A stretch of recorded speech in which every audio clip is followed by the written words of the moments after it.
Hello friends, welcome back to my channel Priyanka's happy world. तर खूप खूप स्वागत आहे या नवीन व्लॉगमध्ये. आणि हा व्लॉग नक्की तुम्ही लास्टपर्यंत बघा. आणि इतका सुंदर आहे, बघू शकता. इतकी सुंदर अशी ही मॉर्निंग होती. आणि हा आमचा विलामधला लास्ट डे आहे. इथून आम्हाला महाबळेश्वरला जायचं आहे. आणि ही आहे सकाळची एकदम लवकर असं मी उठलेली आहे. आणि आत्ता वाजले 7 आणि खूप सुंदर अशी सकाळ झालेली आहे. आणि अचानक मी व्हिडिओ काढत होते आणि मस्त चिमण्यांचा पक्ष्यांचा आवाज येत होता. त्यामध्ये हा एक वेगळाच पक्षी मला दिसला आणि मी त्याला एकदम हळूवार कॅप्चर करत होते माझ्या कॅमेरामध्ये. मला वाटलं माझ्या पावलांच्या आवाजाने तो जाईल निघून, बट तसं लकीली नाही झालं. मला त्याचा मस्त फोटो काढता आला. फक्त एवढंच आहे, मला जास्त जवळ जाऊन नाही काढता आला, बट खूप छान होता तो. मी हा फोटो कॅप्चर केला. आणि जर कुणाला या पक्ष्याचं नाव माहीत असेल तर प्लीज कमेंट करून सांगा मला. आणि आम्ही निघालो आवाज ह्या बीचला. आणि सकाळी कोणीच जास्त उठले नव्हते, फक्त आम्ही मोजके 3-4 जण निघालो की नाही आलो तर हा पण बीच आपल्याला एक्सप्लोअर करायचा आहे. आणि लवकर आलो आम्ही, काहीच तयारी नाही केलेली, लिटरली तसंच आलो आम्ही. आणि फक्त तोंड हातपाय धुतलं, थोडं फ्रेश झालो आणि कपडे चेंज केले आणि लगेच ह्या बीचला आलो आम्ही. कारण की आम्हाला लवकर आज चेकआउट होता विलामधून, तर बाकीचे सगळे आटपतात आहे. आणि आम्ही आलो या बीचला.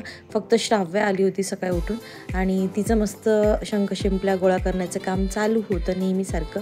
आणि मी फोटोज व्हिडिओज काढत होते. इतका छान आणि सुंदर असा मॉर्निंगमध्ये समुद्र वाटत होता ना, खूप सुंदर वाटत होतं आणि खूप छान वाटत होतं. पण एवढी घाई होती ना आज, मन खूप करत होतं की शांत एका जागी बसावं आणि छान असं त्याचा आनंद घ्यावा, त्या समुद्रकिनारी बसल्याचा आनंद घ्यावा. पण नेहमी असं होतं की ते नाही करता येत. आणि बघूया नेक्स्ट टाईम आलो तर आम्ही थोडंसं आणखी टाईम स्पेंड करू बीचेसवरती. आणि तुम्ही बघू शकता खूप छान वाटतं आहे, खूप मस्त वाटतं आहे आणि खूप फ्रेश वाटतं सकाळचं. इथं बरेच लोक मी बघितले वॉक करत होते, काहीजण सायकलिंग करत होते. ॲक्च्युली ते सायकलिंग पण मिळते करायला, रेंटवरती सायकल मिळते, पण आम्हाला माहिती नव्हतं आणि आम्ही असंच आलो होतो. आम्ही आता निघालो आहे आणि सगळ्यांची तयारी चालू आहे, मस्तपैकी निघालो आहे. इथं सिंगिंग टॅलेंट शो चालू आहे आमचा आणि खूप छान असं चाललेलं आहे. आणि खूप टाईमपास करत आम्ही महाबळेश्वर गाठलं.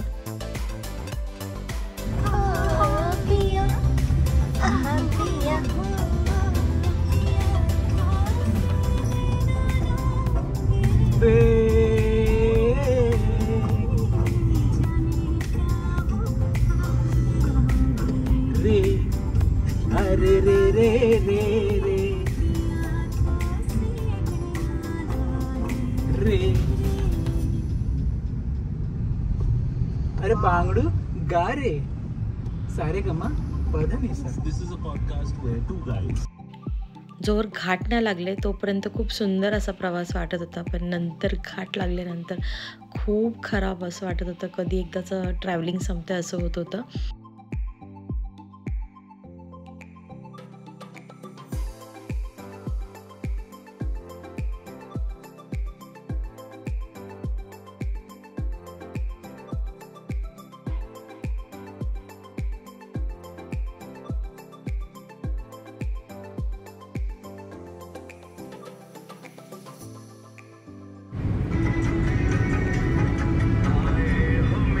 जिंदगी में तुम बाहर बनी ही रहना,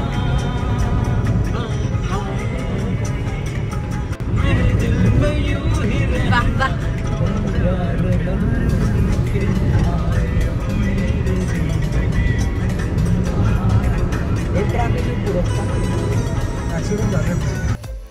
मध्ये थोडासा ब्रेक घेतला होता. तिथं लेमनच्या गोळ्या मिळतात त्या घेतल्या. ते खाल्ल्यानंतर थोडंसं मुलांना बेटर फील झालं. आणि त्यानंतर आम्ही पोहोचलो. एक 2:30 ते 3 वाजले होते आम्हाला महाबळेश्वरला पोचायला. आणि गर्दी होती कारण की आज होता सॅटरडे आणि बरीच गर्दी होती. आणि आम्ही गेल्या गेल्या पहिली पेटपूजा केली. म्हटलं पाणीपुरी लास्ट टाईम इथं खाल्ली होती, खूप छान होती, तर पुन्हा एकदा टेस्ट करायला आलो आम्ही. आणि खूप मस्त होती, चिल्ड पाणीपुरी होती, मला खूप आवडली. आणि फर्स्ट टाईम माश्रेने खाल्ली, तिला पण खूप आवडली. तुम्ही नक्की गेलात तर नक्की इथं टेस्ट करा, खूप छान आहे. आणि श्राव्याला तर खूप आवडती. तिला जेवण इतकं आवडीने खात नाही, पण पाणीपुरी खूप आवडीने खाती. तुम्ही बघताय कशी खाती आहे मस्त. कशी श्राव्या, तुला हे सगळं टेस्टीच लागते?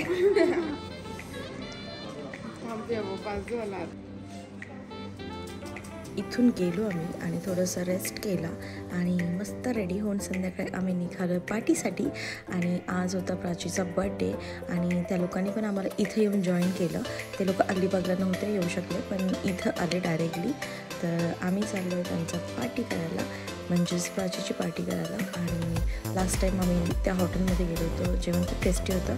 आणि पुन्हा एकदा आम्ही त्याच हॉटेलमध्ये चाललो आहे आणि थोडंसं वॉकिंग डिस्टन्सवरच आहे, तर एवढं लांब नाही आहे, तर आम्ही वॉकनेच चाललो आणि खूप छान टेस्ट आहे. तुम्ही तिथे जाताल तर छान असं मार्केटपासूनच जवळ आहे, 5 मिनिटाच्या अंतरावर, आणि तुम्हाला ते भेटून जाईल. आणि खूप टेस्टी जेवण आणि खूप छान आहे, नॉनव्हेज व्हेज खूप छान व्हरायटी आहे तिथं.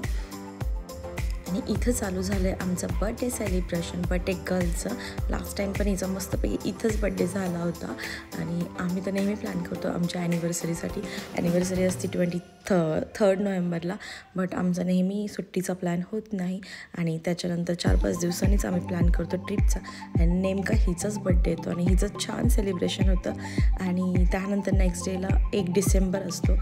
सो प्राचीचं पुन्हा वेडिंग ॲनिव्हर्सरी पण असते, तर ह्या लोकांचं छान सेलिब्रेशन होऊन जातं त्याच निमित्ताने. हे आहे ते हॉटेल आणि खूप सुंदर ॲम्बियन्स आहे. त्यांनी इतके छान असे फ्लावर्स वगैरे तिथं डेकोरेट केलेले आहेत. त्यानंतर आम्ही गेलो रेस्ट करायला. आणि तुम्हाला आजचा ब्लॉग कसा वाटला ते मला नक्की सांगा आणि भेटूया नेक्स्ट व्हिडिओमध्ये. Bye bye.